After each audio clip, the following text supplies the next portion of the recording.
চুমুকে। সুপ্রিয় দর্শক, আজ আমাদের মাঝে উপস্থিত রয়েছেন নিজের বলার মতো একটা গল্প ফাউন্ডেশনের ফাউন্ডার ও প্রেসিডেন্ট ইকবাল বাহার জাহিদ। শুভ সকাল, কেমন আছেন? খুব ভালো। আচ্ছা, আপনাকে পেয়েছি, অবশ্যই আমরা আপনার খুব সুন্দর কিছু কথা শুনবো। সবার আগেই যেটা জানতে চাই যে সম্প্রতি আপনাকে আমরা কিন্তু সোশ্যাল মিডিয়াতে বেশ অ্যাক্টিভ দেখছি, যেটা আগেও দেখেছি, এবং আপনার কথাগুলো মানুষ শুনে কিন্তু অনেক ইন্সপায়ার হন, পাশাপাশি তাদের লাইফের কোন গোলটা তারা অ্যাচিভ করতে চাইবেন সেই ডিসিশনগুলো তারা নিতে পারেন। এই যে এই ধরনের যে কথা বা এই কথার জাদুটা কবে থেকে শিখেছেন? বলতে পারেন ছোটবেলা থেকেই ছিল। আমি যখন কলেজ ইউনিভার্সিটিতে পড়তাম, আমি আবৃত্তি করতাম, বিতর্ক করতাম, তখন থেকেই বেসিক্যালি। তারপর আপনি নিশ্চয়ই জানেন, একসময় আমি টেলিভিশনে খবর পড়তাম, জি। এবং পরে তো আর সময় করতে পারি নাই। বাট এরপরে আমি দেশের জন্য যে কাজটা করছি, এখানে আমাকে প্রতিনিয়তই কথা বলতে হয়। তো আসলে তরুণদের সঙ্গে, তরুণীদের সঙ্গে কথা বলতে বলতে আমার যে কানেক্টিভিটিটা তৈরি হয়েছে তাদের মধ্যে, আমি আসলে তারা কি চায় আমি এটা বুঝতে পারি।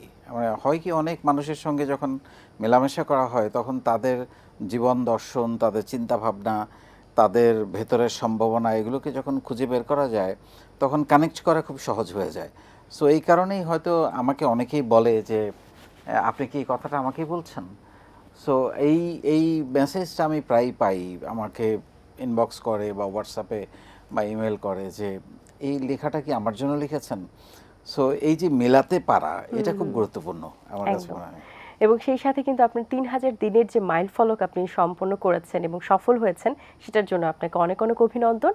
সেই ৩,০০০ দিনের কথাগুলো আমরা একটু ছোট্ট করে জানতে চাই, কারণ এটা অনেক দিনের একটি কথা এবং আসলে এটা বলে শেষ করা সম্ভব না। তারপর আপনার অনুভূতিটা সম্পর্কে আমরা জানতে চাই। না না, অনেক ধন্যবাদ। আমি আসলে যখন উদ্যোক্তা হিসেবে একটা জায়গায় আমি পৌঁছালাম, তখন আমার মনে হলো যে আমি বাংলাদেশের জন্য একটা কাজ করতে চাই। তো আমার মনে হলো বাংলাদেশের দুটো সমস্যা খুবই প্রকট, একটা হচ্ছে বেকারত্ব আর একটা হচ্ছে দক্ষতা। ছেলেমেয়েদের হয়তো সার্টিফিকেট নিয়ে পাশ করছে, কিন্তু তারা আসলে দক্ষ না, তারা মিনিমাম কিছু জিনিস তারা জানে না। তো তখন আমার মনে হলো আমি যা শিখেছি, আমি যা জেনেছি, বা আমার যে অভিজ্ঞতা, এই উদ্যোক্তা হওয়ার যে জার্নি, সেগুলো আমি তাদের সাথে একটু শেয়ার করি।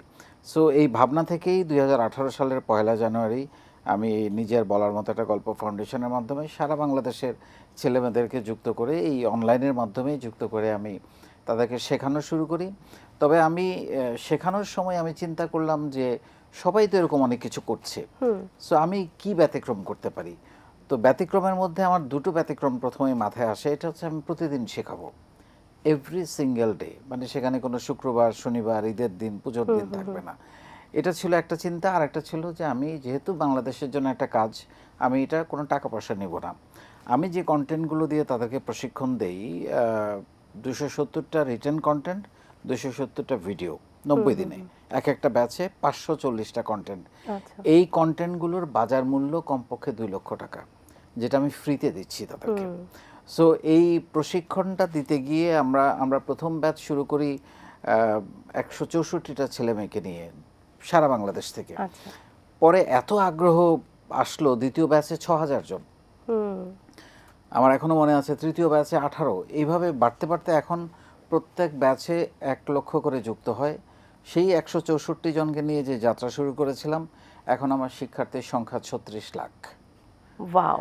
তো আপনি যেটা প্রশ্ন করলেন সেটা হচ্ছে যে ওই যে একটা ব্যতিক্রম আমি শুরু করেছি, এটা আসলে আমি নিজেও মাঝে মধ্যে অবাক হয়ে যাই এটা কিভাবে সম্ভব হলো। কারণ প্রতিদিন আমি এখানে 5-6 ঘন্টা সময় দেই, তাদের জন্য আমাকে কন্টেন্ট রেডি করতে হয়, ভিডিও করতে হয়, তাদের সঙ্গে মিট আপ করতে হয়।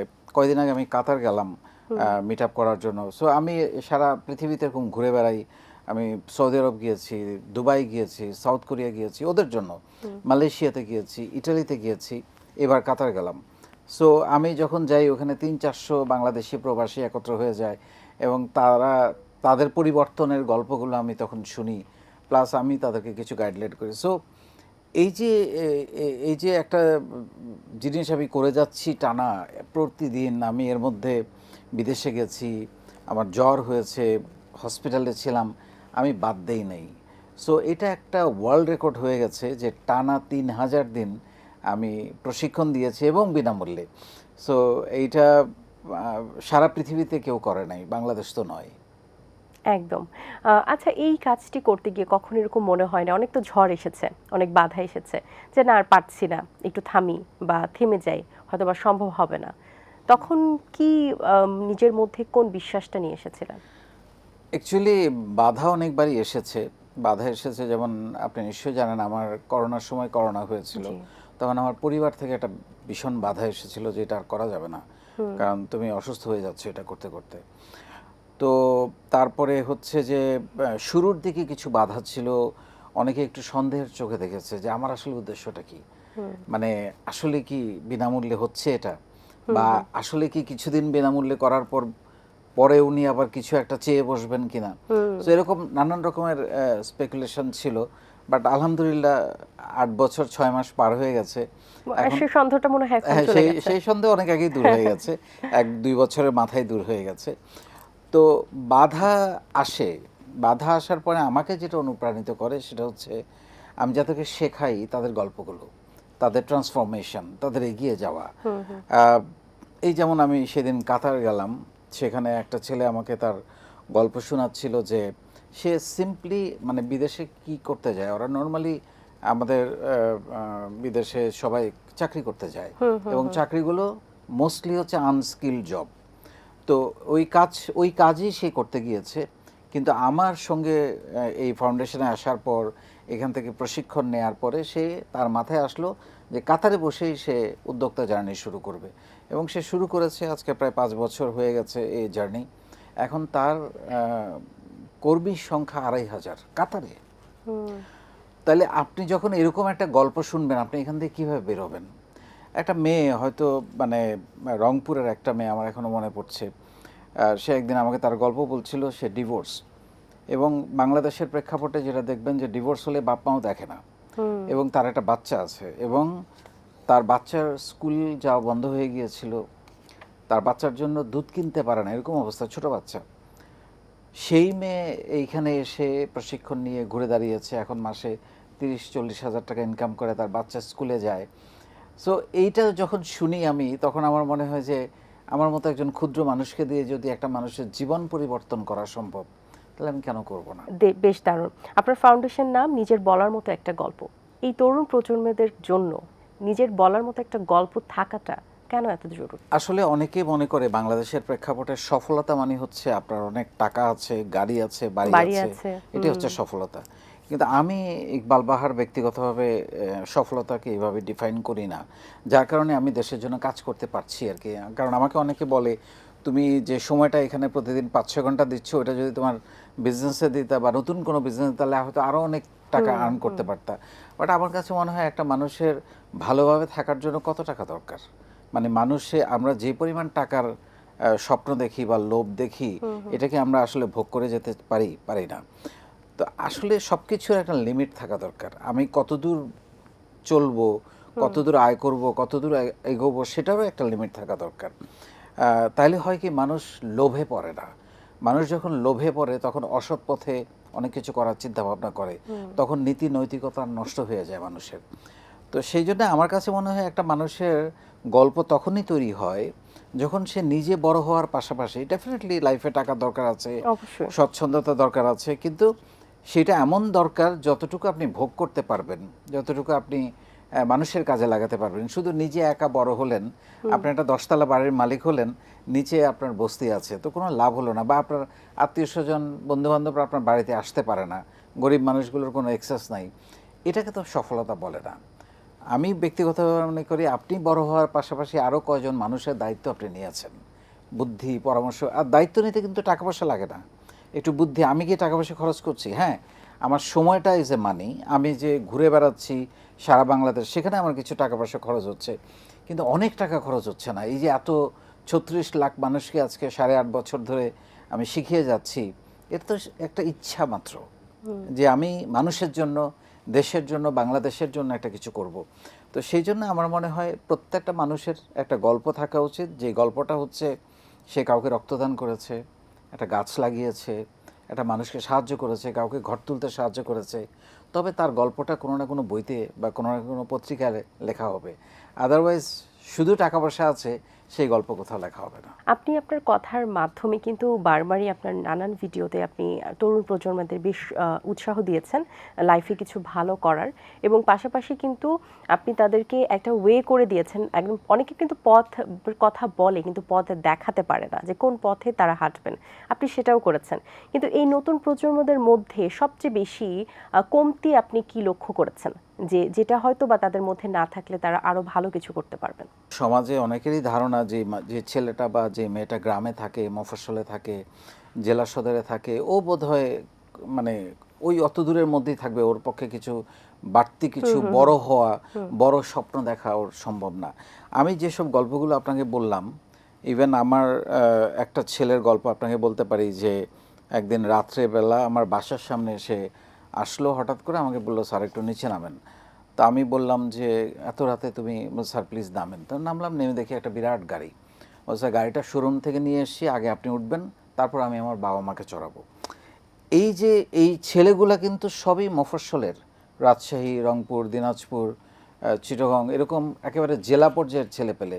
এরা কিন্তু ঢাকায় একেবারে বেকার ছিল।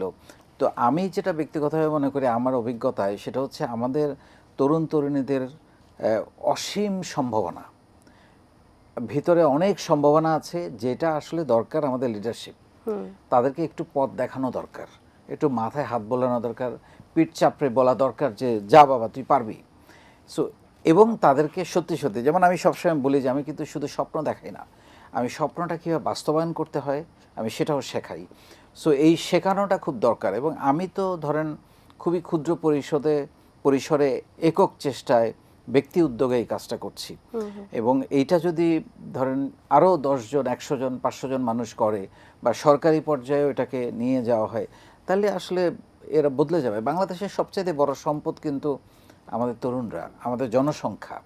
কিন্তু আমাদের দুর্ভাগ্য যে আমরা তাদেরকে এখনো ব্যবহার করতে পারি নাই। আমাদের বেকারত্বকে আমরা কাজে লাগাচ্ছি হচ্ছে ভুল রাজনীতির দিকে, ভুল সময় নষ্টর দিকে, এবং যার কারণে আমাদের দেশে এই মাদক, কারণ আর তাদের কাজ নাই, তারা করবে কি? হয় হতাশা থেকে মাদক নিচ্ছে, অথবা তার কোনো কাজ নেই, সেই কারণে সে ওইদিকে যাচ্ছে, খারাপ কাজ করছে। কিন্তু আমরা যদি তাদেরকে কাজ দিতে পারি, তাহলে তারা কারো পিছনে ঘোরা লাগবে না, তারা তাদের নিজের অবস্থান তৈরি করতে পারবে। আপনি যে প্রশ্নটা করলেন যে তাদের দুর্বলতা, আমি দেখেছি একটা জিনিস, এটা আসলে তাদের গাইডেন্সের অভাব। সেটা হচ্ছে খুব তারা দ্রুত কিছু একটা করে ফেলতে চায়, শর্টকাট। এইটা আমি তাদের মধ্যে খুব দেখেছি যে এই দুর্বলতাটা আছে। এইটা তাকে বোঝাতে হবে যে বাবা শর্টকাটে কিছু হয় না। একটা বাচ্চা জন্ম দিতেও অন্তত 10 মাস লাগে, তাই না, একটা মায়ের। তো তোমাকে বীজ বপন করলে ফল দিতে সময় লাগবে, সেই জন্য ধৈর্য ধরতে হবে, এবং আস্তে আস্তে আস্তে আস্তে করে সিঁড়ি ভেঙে ভেঙে উপরে উঠতে হবে। লিফটে প্রথমে উপরে ওঠার চেষ্টা করা উচিত না। খুব সুন্দর একটি কথা। আচ্ছা, এখন তো তরুণ প্রজন্মদের মধ্যে কোন সেক্টরে বেশি দেখছেন যে তারা ভালো করছে, নারী নাকি পুরুষ? মেয়েদের প্রতি আমার একটা মানে অতিরিক্ত ভালোবাসা বলেন বা অতিরিক্ত মায়া বলেন আছে, এই কারণে তারা খুব সিনসিয়ার, খুবই সিনসিয়ার। ছেলেদের থেকে মেয়েরা সিনসিয়ার। আমি এটা দায়িত্ব নেই বলছি। কারণ হচ্ছে আপনি যদি একটু স্ট্যাটিস্টিক্স দেখেন বাংলাদেশের, যদি আপনি করাপশনের চিত্র দেখেন, মেয়েদের সংখ্যা কিন্তু সেখানে অনেক কম। তার মানে নারীরা বেসিক্যালি মায়ের মনের, তাদের মধ্যে ওই জিনিসগুলো কাজ করে যে না, এই অন্যায় করা যাবে না। সো আমি মনে করি, এবং তাদেরকে যদি কাজ দেওয়া হয় এবং তাদেরকে প্রপারলি স্পেস দেওয়া হয়, এবং এখন তো আর দেয়া লাগে না, তারা নিজের অধিকার নিজেরাই তৈরি করতে পারে। তারপরেও আমাদের সমাজে এখনও একটু পুরুষতান্ত্রিক অ্যাটিটিউড আছে। আমি মনে করি মেয়েরা ভালো করছে, এবং আপনি যদি পরীক্ষার রেজাল্টগুলো দেখেন, সেখানেও দেখেন মেয়েরা ভালো করছে। তো এটা একটা ভালো দিক আমাদের জন্য, কারণ আসলে জনসংখ্যার অর্ধেক মানুষ, তাদেরকে বাদ দিয়ে তো আসলে দেশ বা সমাজ কোনো কিছু এগোনো সম্ভব না। তো সেই জন্য মেয়েরা খুবই সিনসিয়ার, তারা ভালো করছে। এবং মেয়েরা, আমি দেখেছি আমাদের এই ফাউন্ডেশনে যেসব নারীরা উদ্যোক্তা হয়েছে, তারাও খুবই ভালো করছে, সিনসিয়ারলি কাজটা করছে। এবং এই অনলাইনের কারণে একটা বড় জোয়ার এসেছে এখন, মেয়েদের কাজ করার, ঘরে বসে সে কিন্তু কাজ করতে পারছে, তার বাইরে যেতে হচ্ছে না। সে হয়তো তার 24 ঘন্টার মধ্যে 3, 4, 5 ঘন্টা এখানে সময় দিয়ে বাকি সময়টা সংসারে দিয়ে কিন্তু সে সবই করছে। তো সেই জন্য আমার কাছে মনে হয় এটা একটা মানে ভালো দিক। আর আরেকটা যেটা দিক, সেটা হচ্ছে আমাদের দক্ষতার জায়গাটাতে আসলে আমাদের ছেলে মেয়ে নির্বিশেষে আমাদের এইটার মানে আমরা যে লেখাপড়ার আমাদের এডুকেশন সিস্টেম, এইখান থেকে আমার মনে হয় আমাদের বেরিয়ে আসা উচিত। আমাদের বিশ্ববিদ্যালয়গুলোতে সার্টিফিকেট বিক্রির যে মহড়া, সেইখান থেকে অনেক বেশি কারিগরি শিক্ষায় যদি আমরা মনোযোগ দিই, এবং 4 বছরের কোর্সের কোনো দরকার নেই। ইন্টারমিডিয়েটের পর থেকে আমরা বিদেশে যখন যাই আমরা দেখি সব ছেলে মেয়ে কিন্তু 12 গ্রেডের পরেই আয় রোজগার করা শুরু করে, এবং সেটা কিভাবে 6 মাস বা 1 বছরের একটা ডিপ্লোমা ট্রেনিং নিয়ে তারা কাজ শুরু করে। হ্যাঁ, আপনি যদি গ্র্যাজুয়েশন করতে চান, মাস্টার্স করতে চান, বিয়ে শাদী আটকে যায় সেটার জন্য আপনি সেটা রাত্রেবেলা করেন, সেটা কেউ বাধা দেয় নাই। কিন্তু সবাইকে গ্র্যাজুয়েট হতে হবে, সবাইকে মাস্টার্স হতে হবে, তারপর একটা চাকরি খুঁজবে, এই মেন্টালিটি থেকে আমাদের বের হওয়া দরকার। এবং আমাদের অনেক বেশি দক্ষ মানুষ, দক্ষ তরুণ তরুণীদের তৈরি করা দরকার।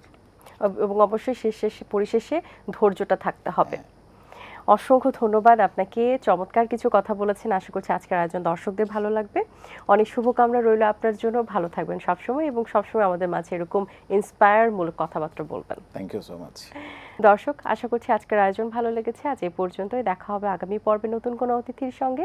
সেই পর্যন্ত ভালো থাকবেন, সুস্থ থাকবেন, এটিএন বাংলার সাথেই থাকবেন। সকলকে আল্লাহ হাফেজ। দিন আসে দিন যায়, সময়টা চলে যায়, তবু আছি এই বেশ ভালো। জীবনটা রঙময়, যেভাবেই হওয়া চাই, নয় কভু সাদা কালো। এই আশাতে স্বপ্ন ভাসে, সুখ হাসে চোখে মুখে, চায়ের চুমুকে।